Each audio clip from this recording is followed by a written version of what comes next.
Salut, c'est dans la poche. Aujourd'hui, on va apprendre à faire du pain, du vrai, avec les élèves de l'école hôtelière de Saint-Guilain.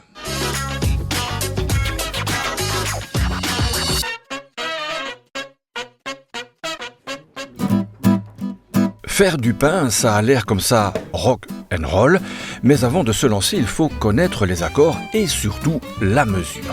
1 kg de farine, 620 g d'eau, 17 g de sel, il faut de l'adjuvant 15 g et la levure 20 g je pense. Faut être précis. Oui, Sinon, sinon la pâte elle est ratée. bien sûr, les fausses notes, ça arrive. Je me suis trompé sur la levure et l'adjuvant. La levure c'était 25 g et l'adjuvant 15 g. Et maintenant, le travail de composition peut commencer. On va faire un phrasage. C'est le terme technique exact. Le phrasage consiste à prendre la paume de la main et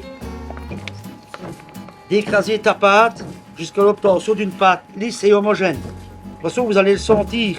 Quand la pâte va se faire, elle va commencer à chauffer un petit peu. Et c'est à ce moment-là qu'on commence le pétrissage. C'est difficile. Un peu quand même. Quoi qui est difficile? Souvent, c'est difficile de travailler le pain quand il n'a pas la bonne consistance et le reste. Il ne se laisse pas faire. Non. Pour l'apprivoiser, il faut alterner la force et la douceur. Si vous analysez la pâte, vous allez avoir une pâte qui devient, vous voyez, on sait commence à tirer un voile tout doucement et voir quasi ses doigts au travers sans que ça ne se déchire. Une fois qu'on a l'élasticité, la bonne élasticité, voilà, la pâte est bonne pour commencer sa fermentation. Allez, une bonne couverture et au dodo, quelques minutes avant l'étape du rabat. Ici, pour avoir un beau produit, on préconise 3 rabats pour donner de la force à la pâte et éviter que ça ne retombe quand on va les enfourner. Donc ici, ils sont en train de faire le 3e rabat. On va laisser détendre 10 minutes. Ils vont préparer leur catoire et après, ils vont façonner leur pain. Et on les mettra en chambre de pousse pour une pousse de 40-45 minutes. Et après, on pourra les enfourner. Et pendant ce temps, on remet la main à la pâte, comme Andrew, qui n'en a jamais assez, La première chose que je vais faire, c'est réussir les pains. et fait des heures supplémentaires chez un boulanger. Je vais travailler tous les samedis de 6h à 13h. Quand on est là et quand on fait le boulot, on ne voit pas le temps passer et on apprend de plus en plus. Du coup, nous aussi, on a eu envie de faire des heures supplémentaires. On est revenu le lendemain, bon d'accord pour goûter les croissants et les petits pains au chocolat tout juste sortis du four. Et pour l'occasion, Patrick a enfilé son bel uniforme. Oui, je suis ambassadeur du pain, donc c'est un service club professionnel d'élite de la boulangerie. C'est un peu retrouver l'amour du métier. C'est l'amour du métier, c'est la passion de la boulangerie. Je suis allé ici dernièrement à une micro-formation où notamment on met aussi, même chose, en valeur les produits régionaux. Et le démonstrateur avait sorti un croissant au cuperdon. Allez, on revient au classique avec, voilà, la baguette maison faite à la main. Ton record, c'est combien de baguettes? Oh, il y a 2 ans, avec mon collègue, on est arrivé à 800 sur une journée. Mais c'est dur, ça. Bon, alors disons plutôt à la machine. Ah, justement, voici le petit bijou de la section. Une ligne de production toute neuve, capable de débiter des pâtons à la chaîne. En baguette, on fait des pâtes de 200 baguettes à la fois. Ça, c'est vraiment un plus pour les élèves. C'est une aide au niveau de la vitesse de travail. Et ça me permet aux élèves de voir ce qui se passe dans la plupart des boulangeries à l'heure actuelle. Il suffit de verser la pâte préalablement pétrie dans cet entonnoir, d'appuyer sur le bouton Start et la machine fait le reste. Elle découpe les pâtons, les verse dans des petits lits douillés avant de les transformer en baguettes presque magiques. Faut tenir la cadence. Ouais, il faut tenir. Et après combien là? Ici, on en a 208 à faire. Et donc, voilà. Et après aussi, il faut arriver à 27 cm. Il faut toutes les faire à 27 cm. Et pas question de tricher. Allez, un petit tour en chambre de pousse, puis une dernière formalité. Là, je suis en train de grigner ou inciser les baguettes pour que le gaz carbonique sorte de la baguette pour pas que ça explose à la cuisson. On enfourne, on défourne, et il n'y a plus qu'à déguster.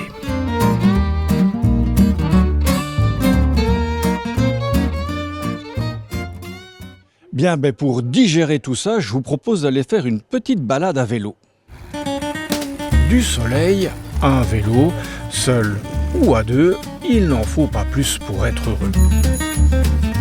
La plupart de ces cyclistes ne se sont jamais rencontrés et pourtant ils partagent un point commun, les points nus.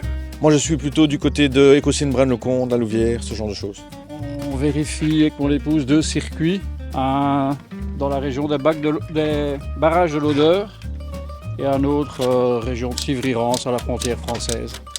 Alors on roule assez souvent en Belgique, surtout du côté de la Wallonie-Picarde, Warneton, Comines, etc. Aujourd'hui c'est un événement un peu spécial pour nous qui nous tient très à cœur parce qu'en fait on réunit tous les bénévoles du Hainaut, donc les bénévoles qui s'occupent des réseaux à point nœud, qui contrôlent tous les panneaux, les poteaux pour voir si tout est en ordre. Et donc on a lancé l'invitation pour réunir un peu un maximum de gens pour qu'ils puissent se rencontrer, qu'ils puissent discuter du sujet vélo, du sujet des points nœuds. Et quand deux testeurs se rencontrent, devinez de quoi ils parlent? Ben oui, de vélo. Vous faites votre tour quotidien, hebdomadaire? Disons que je le fais comme on me le demande, une fois au printemps, une fois en automne, pour le faire une fois dans un sens, une fois dans l'autre sens, de façon à voir les balises des deux côtés, et bien savoir lesquelles manquent ou ne manquent pas. Je suis la section de WAM. Elle est pas facile, hein, je vous le dis. Non, qu'est-ce qu'il y a comme difficulté? Il n'y a que 28 km, mais la WAM, c'est plein de bosses. Hein. La tienne Carlion, la tienne du Dragon, là. On ne fait pas passer les courses par là pour rien. Et je dois avouer qu'avec l'âge, il y en a certaines montées qui...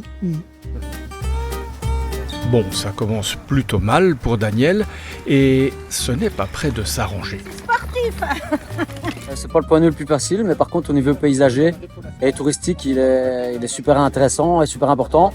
On discute beaucoup avec la commune pour essayer d'améliorer les choses et ils en sont bien conscients et voilà, ils font un maximum, notamment en mettant une espèce de dolomie là pour atténuer un peu les pavés. La qualité du revêtement, la propreté, la sécurité, autant de questions soulevées par les sentinelles de la route qui prennent leur mission à cœur. Ah moi non, je m'arrête sur place, je vois le problème, je m'arrête et je le signale sur le moment. Si on veut faire une photo, c'est sur le moment même. Hein. Et souhaitent une meilleure reconnaissance. Les suggestions, par exemple, ce qui est sympa, c'est en fait de créer un macaron que les bénévoles pourraient apposer sur leur gilet pour montrer qu'ils sont bénévoles et qu'ils peuvent se permettre d'agir sur les balises ou sur la végétation. Parce qu'en effet, parfois ils sont regardés un peu de travers parce qu'ils sont en train de tailler un peu de végétation qui cache la balise ou de nettoyer les balises parce qu'il y en a qui vont jusqu'à nettoyer les balises. Nous, ce qu'on fait, ce qui est vraiment utile, c'est qu'on démarre toujours avec notre sécateur et une pince. Comme ça, je fais déjà pas mal de réparations moi-même.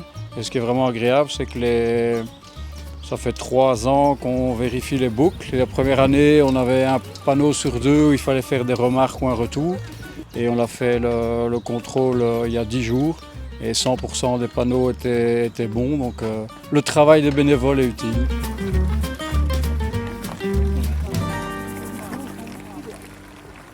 Voilà, c'est dans la poche, c'est déjà terminé. On se retrouve la semaine prochaine et d'ici là, bon casse-croûte.